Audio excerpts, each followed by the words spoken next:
Have you ever opened a sequel and wondered, can it really live up to the hype? With Onyx Storm by Rebecca Yarros, the answer isn't just yes, it's a resounding thunderclap of a yes. This book doesn't just continue the story from Fourth Wing and Iron Flame, it detonates expectations. We're thrust right into high-stakes action, but it's not just sword clashing or dragonfire for spectacle. Every battle, every skirmish comes with consequences that ripple through the whole world Yarros has built.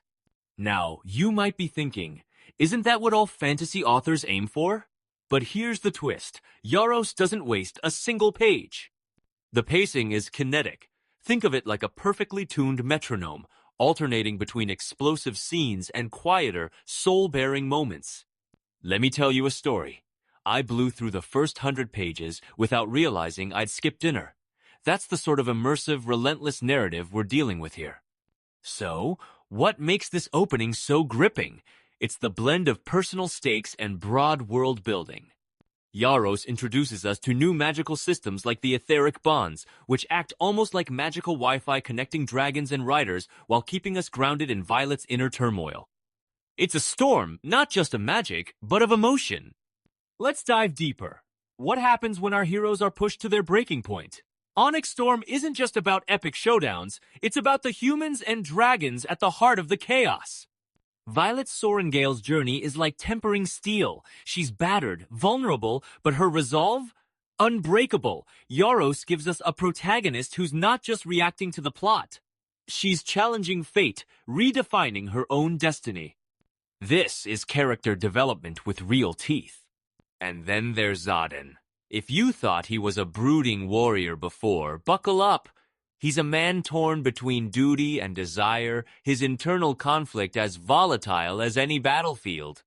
I kept asking myself, can love survive when the world demands sacrifice? Now, maybe you're wondering, do side characters matter? In Onyx Storm, absolutely. Even the briefest interaction, a shared glance, a whispered warning is loaded with meaning. Yarros uses microtension, a literary term for those tiny moments that crackle with energy, to make every character feel vital. By the time you reach the midpoint, you're not just invested in who wins the war, you care who survives the storm inside themselves. Let's zoom out. What separates good fantasy from unforgettable fantasy? For me, it's world building, and Onyx Storm delivers a masterclass. Yarros expands her universe with precision. We get new magical rules like sigil resonance, where symbols on a rider's skin amplify power, almost like circuit boards for magic. But she never overloads us. Information is revealed just when we need it. A lot of fantasy novels stumble when expanding scope. Not here. Political intrigue tightens think Game of Thrones, but with more dragons and fewer betrayals you see coming. The stakes are both global, with the fate of nations in the balance, and intimate, focusing on loyalty and betrayal within a single flight of riders. Now you might be asking, do we really need more lore? I'd argue, yes. When it's this well integrated, every new rule, every new dragon serves a purpose. The ecosystem of Onyx Storm feels alive, as if the world itself is a character, growing and shifting in real time. It's this careful layering using terms like magical convergence to describe ley lines intersecting, or the accord as a living treaty between dragonkind and humans that makes the fantasy so immersive, you forget you're reading, you're living it.